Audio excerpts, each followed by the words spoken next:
Tana Umaga. Talk to me about what he's good at. Yeah, look, I think first thing I've played under as a head coach and a defensive coach, and they're quite different roles. If I look at it specifically from a defence coach point of view, defence isn't complicated. Sometimes we, the athlete or coaches, complicate it. Tana doesn't complicate it. It is literally about the simplicity of winning collisions. And now it's like, oh, you're going to win collisions, but win it together. You know, it's a little bit about first man set, first man to take the space is going to do really well. And I just think it's something he has a massive amount of respect for because he was extremely good at it as a player.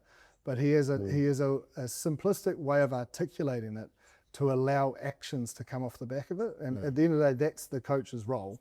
And he certainly took our Blues defence as when he became the Blues defence coach to a high level. Bruno, on the other side, you were playing against the Blues defence.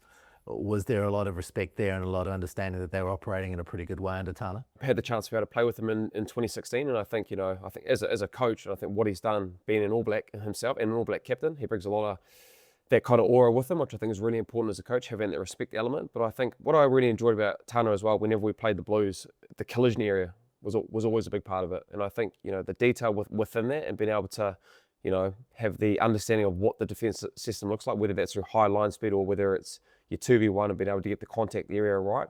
I always found that Tana was very, very good around that space. So I think at the international level, I think, what he was able to do, I think with Moana Pacifica as well, Jib has kind of touched on, I think in the past with their defence system, they've been kind of operating at that 90% when they're going very, very well.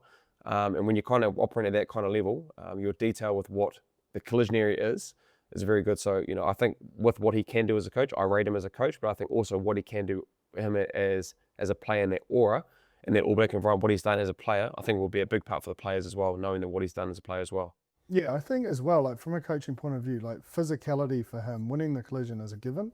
That's not something he's going to coach. That's something you've got or you don't. But I think a couple of areas he is outstanding in terms of you understanding as a player is double efforts and getting back in the game. Basically, you make a tackle, you got to roll out of there, get back in the defensive line. So there's a couple of things there.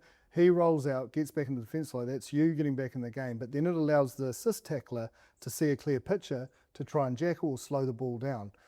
He also is smart enough to, I think, like what he trained really well is, okay, the tackler's not always going to be able to roll out there. One of the most frustrating penalties in the game is when someone is in that jackal position and you can see your teammate is caught in there. So if you go in there, the ref's probably, if you don't go in there, the ref's probably going to go, look, he's trying, keep the ball. The moment someone goes in there, they're like, well, no, you can't be clean because he's there, so it's a penalty. And it's those little, I suppose, small micro details, but there's not a list of 20 of them. It's like 3 or 4 things you've got to do. One, it's your one-on-one tackle. 2, it's shutting down time and space.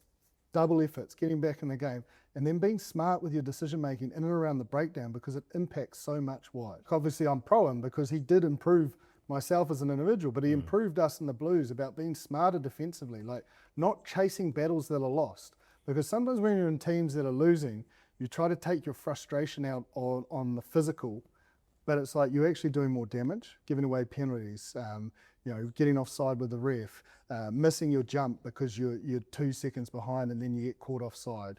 So all those sorts of things. And I suppose the last thing that I didn't mention on his key list is the ability to communicate. Ross, I'm inside you.